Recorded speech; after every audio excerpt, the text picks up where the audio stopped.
Hello, how's it going? Alright guys, so it's been a while since we last talked.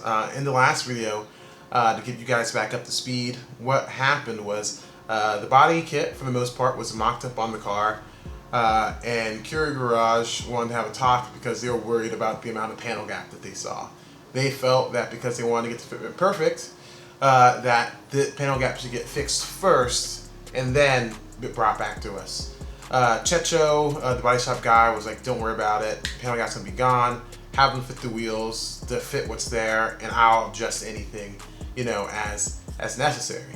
And that's the path forward we ended up taking.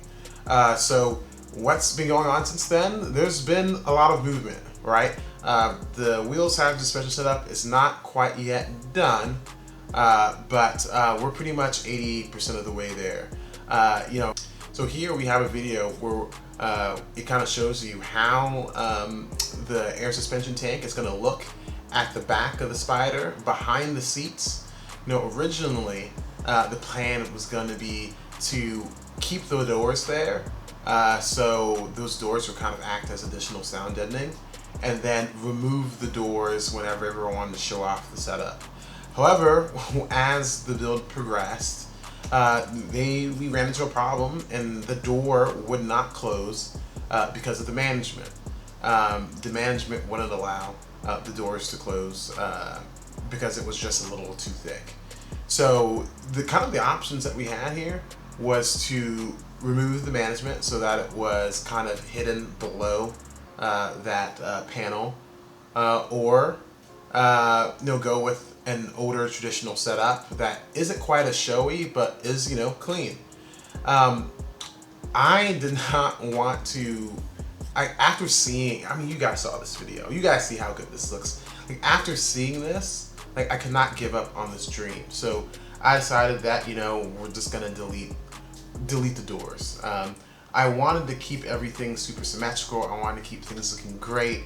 I wanted to, just seeing it mocked up in this position made me feel that this was just the right way to go. So yeah, but by the title of this video, you're here to see what the cost was like. And I haven't got the car back. Usually what happens is people get the car back, they show it off, and then they say, hey, this is what it cost me.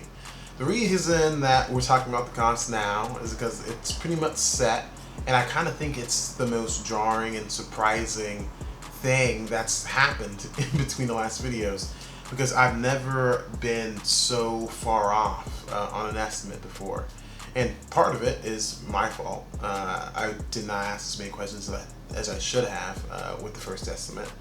Yeah, it essentially cost me almost twice as much than I, thought. Whenever I went to a lot of people to go get quotes on the air suspension, pretty much what I got around the board was around $1,000 for a basic setup.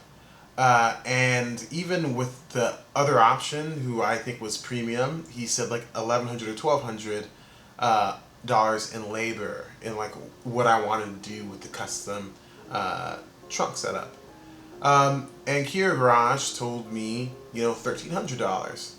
And keep in mind, I told them that the car is probably going to need 10 to 20 millimeter spacers, and I thought that was figuring in the extended bolts and things like that you're going to need, because whenever your spacers are larger than 5 millimeters, you're going to need extended bolts.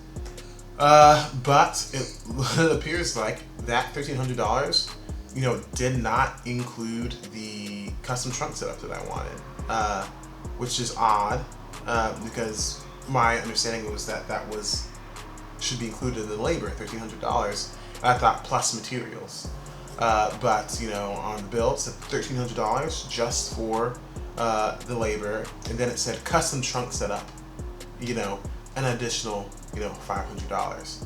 And there are also a couple more things that I think it's on me, because I did not, they say assuming, to my benefit though, I was I asked Career Garage many times for a more detailed guesstimate or estimate, and they only ever got that to me once they already had the car. And once they have the car, they have the wheels, they have my stuff. I mean, I'm gonna use them, and even though I did spend all this money extra than I was anticipating, I would have went with them anyway. I feel like, because I feel like they do great work.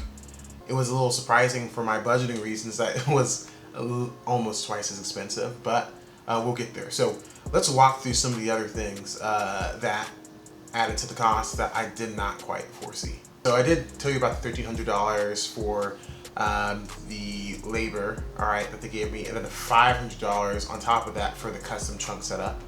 But let's talk through some of the other items that were not captured or was not expecting, and what you should probably think of whenever you're doing your own air suspension installation. All right, so air suspension, as we talked about, $1,300 basic install. That's what they charged me. After that, there's going to be an alignment, right? So for an alignment, $150. The custom trunk setup was $500, right? And then the tire mount and balance, that's $250. So this low profile / sidewall stretch, I'm not 100% sure what that is, why that's there, but $50. And then extended wheel studs labor. So this is what I was surprised about, because I thought this labor would be included in the original estimate that I got. They charged me $300. And for me, in my head, that kind of made sense when they told me, $1,300 for labor in total originally. I thought to myself, oh, that's probably $1,000 is straight off the board, but most people usually charge for the air ride install. And then maybe the extra $300 would be for the labor in changing out the studs and the labor for turning out the custom plate stuff. But no, that was on top of, right? So in total, I went from expecting to pay $1,300 to basically $2,600 to $2,550 is what I spent in order to get the air ride sorted. And that's not even quite anything. So I know this is a little bit separate now, but let's talk about the tires. So this has been such like a humongous learning process. And I've learned how, kind of naive and dumb I was when planning a lot of this stuff out. But you don't quite understand, I feel, until you've actually gone through it. So the next time I build a car, I will be much more knowledgeable. But the other things that kind of threw a huge wrench in our plans that has happened in the last 2 weeks had been the selection of tires. So for the longest time, I always felt that the problem with summer tires was that they didn't perform great in the wet or in the snow. So I just felt that that was a problem. Not as great during the rain and not as great during snow. So my thing was I'm sure they'll be fine during the rain, or better than my all seasons or whatever. And I'm just not gonna drive in the snow. I really do not like driving in the snow, so it's not gonna be a problem. But what I learned is that it's not really the wet that's the problem with summer tires. The problem with summer tires is that they actually get terrible in cold weather. They're below 40 degrees, they lose 30-40% of its traction. And then colder than 40 degrees, they could just break. Just those cold temperatures could spoil the tires. So you do not want to use summer tires in the winter. And that is a problem because one, I don't have a garage. And then two, I would have to get I'd have to swap on and off winter tires. And I just felt that would be too complicated. I felt based on my living situation and where I was, I do not want to be storing tires for a whole year. I do not want to constantly having to swap them out. And then I'm going to have to dial into my suspension every single time I do that because I'm on air ride. So I was okay, I need all seasons, right? And the problem with that is that there were no all seasons in the tire ratios that I needed. So I mean, so for the Rio, we're looking for 285, 35, 18, and for the front 225, 30, 18, and like all of those summer tires, every single one summer tires.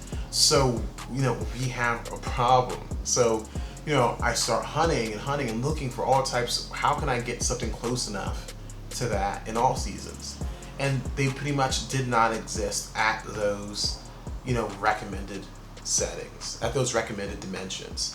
So I talked to the wheel tire suspension guys, Career Garage, and they were just like, oh, just you could run the summer tires, and yeah, it'd be safest to either not drive or just swap out the tires, when it comes wintertime.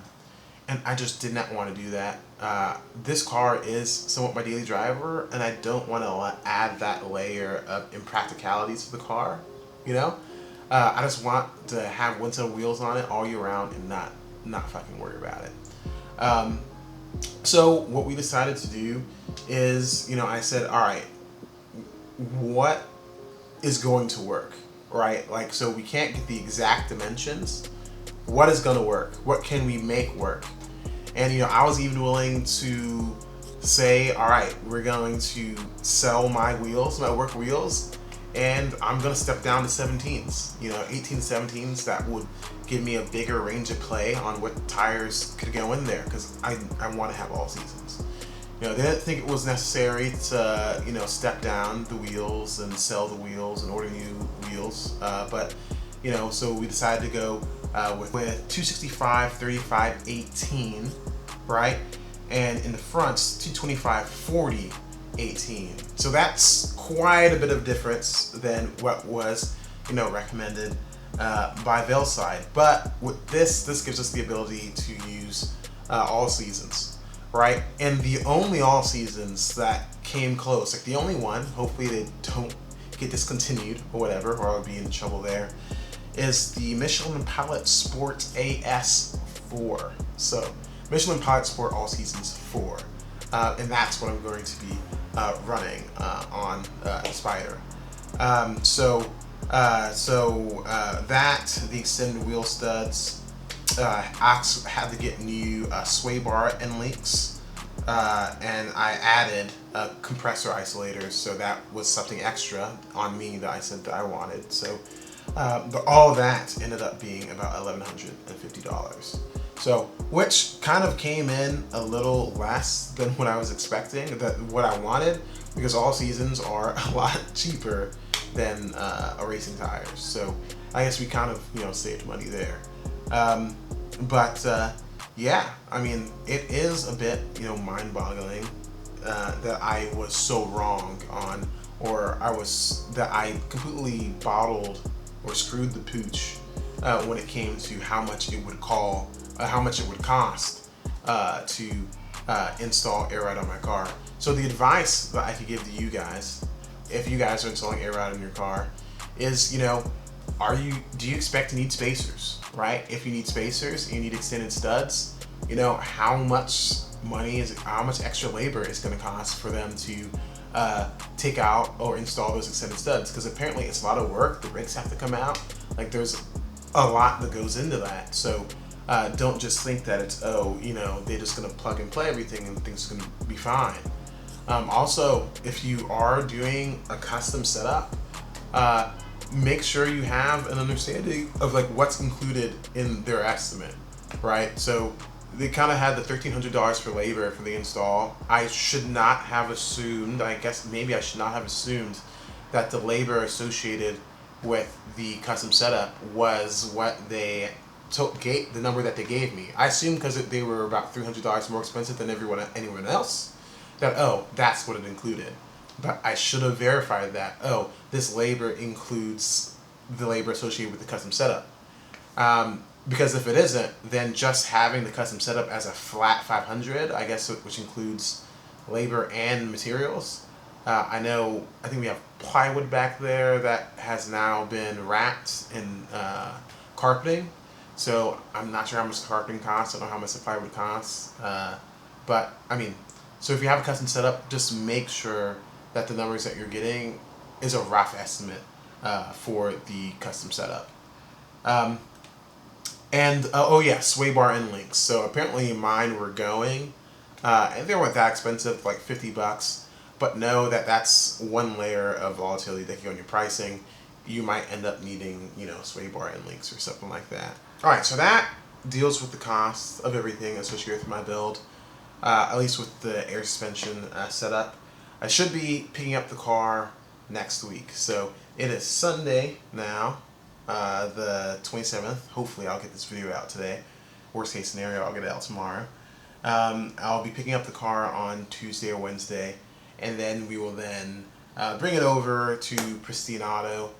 And then he said that he'd be able to wrap it up in about a month. So originally he said up to 2 months. I think it's because he probably was busy in that area, and now that we've taken a bit longer than we expected, he's cleared out what's kind of been on his plate. So in a month, I will have my car, hopefully. A little more than a month. And then the first thing I'm going to do is within a month of getting it, I'm going to be taking a big road trip from DC to Savannah, Georgia, Jacksonville, and then to Atlanta. Or maybe Jacksonville first, then Savannah, and then Atlanta, and then see my parents in New Orleans. So that's going to be cool, and I'm going to try to make that the best video I can. So stay tuned. Feel free to like, share, and subscribe. I appreciate you guys, liking the video and commenting. I appreciate it, and yeah, let's see where we can take this channel.